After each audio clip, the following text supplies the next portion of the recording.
Class 7 তোমাদের 11 নম্বর school Roy Martin প্রশ্নবিচিত্রা দেখো part 1 অর্থাৎ সিনটা সলভ করে দিয়েছিলাম, এবারে সলভ করব আনসিন এবং গ্রামারগুলো।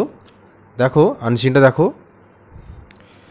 After flying out more than 400 Indians national from Israel on 2 consecutive days, the Indian Embassy in Tel Aviv has announced 2 special flights on Saturday to further facilitate more Indians wanting to leave the country amidst the Israel-Hamas conflict অর্থাৎ Israel হ্যামে যে যুদ্ধ হচ্ছিল, তো সেই যুদ্ধের সময় 400 জন ভারতীয়দের তাদের ভারতে আনার ব্যবস্থা করা হয়েছিল এবং আরও দুটো স্পেশাল জেট স্যাটারডে অর্থাৎ সন্ধেবেলা তাদের করে ইন্ডিয়ান যারা ভারতে ফিরতে চায় তাদের ব্যবস্থা করা হয়েছিল। The special flights are part of operation Ajay. তাও এই যে স্পেশাল যে ফ্লাইটসগুলো দেওয়া হয়েছিল এটাকে কী বলা হচ্ছে না, operation Ajay. Launched on October 12 to facilitate the return to those Indian nationals who wish to return home following the brazen attacks on Israel towns by human millions from Gaza on October 7, triggering fresh tension in the region। তো এখানে কি বলা হচ্ছে এই প্যারাটায়, যে তাহলে যে অপারেশনটা হয়েছিল যে ফ্লাইটে করে ভারতে ফিরিয়ে আনা, এটাকে বলা হচ্ছে অপারেশন অজয়। এবং এখানে একটা যুদ্ধ বেঁধে গেছিলো, একটা নির্লজ্জ, এখানে হচ্ছে দেখো ব্রাজেন কথার অর্থ হচ্ছে নির্লজ্জ অ্যাটাক। কি না, ইসরায়েলের উপরে যে নির্লজ্জ অ্যাটাক করা হয়েছিল, হ্যামাস মিলিট্যান্টসরা অ্যাটাক করেছিল, তার ফলে কী হয়েছিল যে ভারতীয়রা যারা ইসরায়েলে ছিল তাদের খুব সমস্যা হয়েছিল এবং তারা যারা ভারতে ফিরে আসতে চেয়েছিল তাদের জন্য স্পেশাল ফ্লাইটের ব্যবস্থা করা হয়েছিল এবং এই পুরো অপারেশনটাকে বলা হয়েছিল অপারেশন অজয়। ঠিক আছে, তারপর দেখো the first flight is expected to live at 5 PM local time and carry 230 passengers. এবং প্রথম যে ফ্লাইটটা সেটা স্থানীয় সময় 5টার সময় ছাড়া হয়েছিল এবং 230 জন প্যাসেঞ্জার সেখানে সেই ফ্লাইটটাতে বহন করা সক্ষম ছিল। The second flight is scheduled at 11 PM local time and carry 330 passengers. এবং দ্বিতীয় যে ফ্লাইটটা ছাড়া হয়েছিল সেটা রাত 11টার সময় এবং তাতে 330 জন প্যাসেঞ্জারের ক্যাপাসিটি ছিল।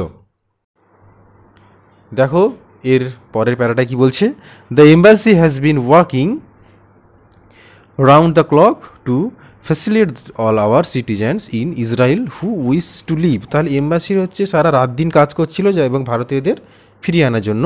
We have reached out to students, care givers and business people. তাহলে এখানে কার কাজ করেছিল, ছাত্ররা, ব্যবসায়ী লোকেরা এবং কেয়ার গিভার্স কথা অর্থ যারা হচ্ছে এক প্রকার ডাক্তার নার্স, এদেরকে বলা হচ্ছে care givers. Some of them are actually working with us as volunteers. এবং এদের মধ্যে কেউ হয়তো আমাদের ভলেন্টিয়ার হিসেবেও কাজ করছিল। We urge everyone to remain calm, ambassador Sanjeev Sinha told PTI. তাহলে সঞ্জীব সিনহা কী বলেছিল, যে সবাইকে বলেছিল সবাই যেন একটু শান্ত থাকে, কারণ তাদের জন্য এই ব্যবস্থা করা হচ্ছে যে তাদেরকে ভারতে ফিরিয়ে আনা হবে। তো এই ছিল তোমাদের একটা আনসিন। এখান থেকে দেখে নেবো কিছু প্রশ্ন উত্তরগুলো দেখে নাও। প্রথমে অপারেশন অজয় লঞ্চড অন, তাহলে 12 October. The first flight can carry 230 passengers. তারপর the second flight is scheduled at 11 PM। তারপরে দেখে নাও অ্যান্সার দ্য ফলোইং কোশ্চেন্সগুলো। Human militants from Gaza attacks on Israel town, এটা ট্রু হবে। তাহলে এবার সাপোর্টিং স্টেটমেন্ট কী হবে, the brazen attacks on Israel towns by human militant from Gaza. দেখো the Indian embassy has announced 3 special flights on Saturday, এটা false হবে কারণ ওখানে 2 হবে। The Indian embassy has announced 2 special flights on Saturday. ঠিক আছে, 3 থেকে দেখে নাও।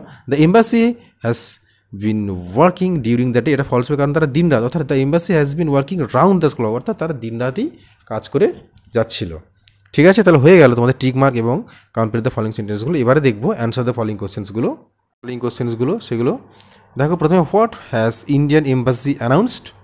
দেখো the Indian embassy has announced 2 special flights on Saturday to facilitate the return of Indian nationals from Israel। ঠিক আছে, তারপরে দেখো তারপরে কোশ্চেনটা দেখে নাও, 2 দেখে according to Sanjeev Sinha who are actually working with them as volunteers. তাহলে উত্তরটা কী হবে, some students, care givers and business people are actually working with them as volunteers according to Sanjeev Sinha. এরপরে দেখে নেবো 3 দাগে who is the ambassador of India to Israel? The ambassador of India to Israel is Sanjeev Sinha. তাহলে হয়ে গেল তোমাদের unseen থেকে answer the following কোশ্চেন্সগুলো। এবারে দেখে নেবো তারপরের দাগের কোশ্চেন। দেখো find out words from the above passage which mean the following, অর্থাৎ সিনোনিম খুঁজে নিয়ে লিখতে বলা হয়েছে আনসিন থেকে। বোল্ড অ্যান্ড উইথাউট সেম, এটা কি হবে? ব্রাজেন। ঠিক আছে। All day and all night, এটা হবে রাউন্ড দ্য ক্লক। আর ট্রাই অনেস্টলি, এটা হবে আর্চ। তাহলে তোমাদের আনসিনটা হয়ে গেল। তোমরা আনসিনটা ভালো করে আমি পড়িয়ে দিলাম, তোমরা ভালো করে পড়ো আরও, তারপরে কোশ্চেন অ্যান্সারগুলো করো। এরপর দেখো গ্রামারগুলো। এবারে গ্রামারগুলো দেখে নাও। Fill in the blanks with suitable articles and preposition. তাহলে কী হবে? Presently villain came out of his hut with a bundle on his head. দেখো প্রথমে আউট, তারপর অফ, তারপর এ, তারপর অন। ঠিক আছে। তারপর দেখো fill in the blanks by choosing the correct forms of the verbs given in the brackets. Rohit as well as his playmate is smart. তারপর দেখুন law and order was restore. তাই ল অ্যান্ড অর্ডার এটা হচ্ছে কি বলতো? এটা হচ্ছে দেখতে প্লুরালের মতো, কিন্তু আসলে এটা সিঙ্গুলার, তাই এখানে সিঙ্গুলার ভার্ব বসে দেখো ওয়াজ হয়েছে। এবারে দেখো fill in the blanks by choosing the correct homophones, অর্থাৎ দেখো একই উচ্চারণ। How do you feel, how do you feel now. তারপরে দেখো plants are sensitive to heat, HEAT heat. ঠিক আছে, এটা কিন্তু HIT লিখবে না, এটা HEAT হিট। তারপরে দেখো fill in the blanks with must and should. You should do your duty. দুই থেকে দেখো ইউ মাস্ট বি পাঞ্চুয়াল। ঠিক আছে। তারপরে দেখো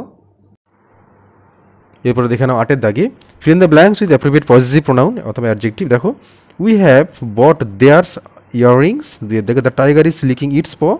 I found his pen but I could not find mine. তারপর your photos are good are terrible. তোমার ফটোগুলো হয় ভালো, কিন্তু আমাদেরটা হয় খুব ভয়ঙ্কর। ঠিক আছে। দেখো 4টে নিচে অপশান দেওয়া ছিল। এবারে দেখে নাও 9 দাগে ডু অ্যাজ ডাইরেক্টেড, অর্থাৎ যেভাবে ডিরেকশন দেওয়া হয়েছে তোমাদের সেরকমভাবে চেঞ্জ করতে হবে। দেখো প্রথমে কী বলা হচ্ছে? See 3 away the without flowers. এখানে কী বলতে? পার্টিসিপল অ্যাডজেক্টিভ, তাহলে এটা হবে উইদাউট। ঠিক আছে, উইদাউট নিচে আন্ডারলাইন দেওয়া হয়েছে। দেখো হি ইজ দেয়ারফোরটা কী ধরনের পার্টস অফ স্পিচ? এটা হচ্ছে অ্যাডভার্ব। ঠিক আছে। তারপর my book has been stolen, এটাকে ভয়েস চেঞ্জ করতে হবে, তাহলে someone has stolen my book. ঠিক আছে। তারপর দেখে নাও 4 দাগে he spread the rumour purposefully, তাহলে এটা কী করতে হবে? ভয়েস। তাহলে the rumour was spread purposefully by him. আচ্ছা এটা হচ্ছে দেখো, ঠিক আছে। তাহলে দেখো আচ্ছা এখানে দেখো স্প্রেড, কিন্তু স্প্রেডই হবে পিপি ফর্ম। ঠিক আছে। আচ্ছা তার 5 দাগে you said he was reading, তাহলে এটা কি করতে হবে? ন্যারেশন। তাহলে এটা হচ্ছে হি সেইড না, এটা হবে ইউ সেইড। ঠিক আছে, এটা খেয়াল করিনি। তাহলে এটা হচ্ছে ইউ হবে, ইউ সেইড দ্যাট। তাহলে you said he was reading, তাহলে you said that he had been reading. ঠিক আছে, একটু ঠিক করে নাও, এখানে আমি ভুল করে হিটা লিখে ফেলেছিলাম, এটা ইউ হবে। তারপর দেখানো 6 দাগে father said well floats on water, এটা হচ্ছে ইউনিভার্সাল ট্রুথ, অর্থাৎ চিরন্তন সত্যতা, এখানে টেন্সের কোনো চেঞ্জ হবে না। তাহলে father said that oil floats on water. তারপরে দেখে নাও 7 দাগে this is one of the easiest books, এটা কী করতে হবে? পজিটিভ। তাহলে very few books are as easy as this, তাহলে আরেকবার বলছি ভালো করে লিখে নাও, very few books are as easy as this. তারপরে দেখো না একদম লাস্টেরটা, Bumrah is the fastest bowler in the Indian cricket team, এটা কী করতে হবে? কম্পারেটিভ। তাহলে Bumrah is ফাস্টার than any other bowler in the Indian cricket team. ঠিক আছে। তাহলে তোমাদের পার্ট 2 অর্থাৎ 11 নম্বর স্কুল, দেখো মজিলপুর জেম ট্রেনিং স্কুল, এটা পার্ট 1টা দিয়েছিলাম, এটা হচ্ছে পার্ট 2, অর্থাৎ এটা যেহেতু অনেকটা বড় তাই এটাকে দুটো পার্টে ভাগ করেছি। তাহলে এবং যারা এখনও পার্ট 1টা দেখোনি, দেখো লিঙ্ক দেওয়া আছে ডিসক্রিপশন বক্সে, তোমরা দেখে নিতে পারো। এবং এখন তাহলে পার্ট 2 অর্থাৎ আনসিন এবং গ্রামারটা দিয়ে দিলাম, তোমরা ভালো করে প্র্যাকটিস করে এরপরে আসবো 12 নম্বর স্কুল নিয়ে। এবং যারা এখন আগের স্কুলগুলো দেখোনি, তোমরা দেখো ক্লাস 7-এর প্লেলিস্ট সেকশন রয়েছে, তোমরা সেখানে গিয়ে সমস্ত স্কুলগুলো দেখে নিতে পারো। তাহলে তোমরা 11 নম্বর স্কুলটা ভালো করে প্র্যাকটিস করো না, এরপরে আসবো 12 নম্বর স্কুল নিয়ে।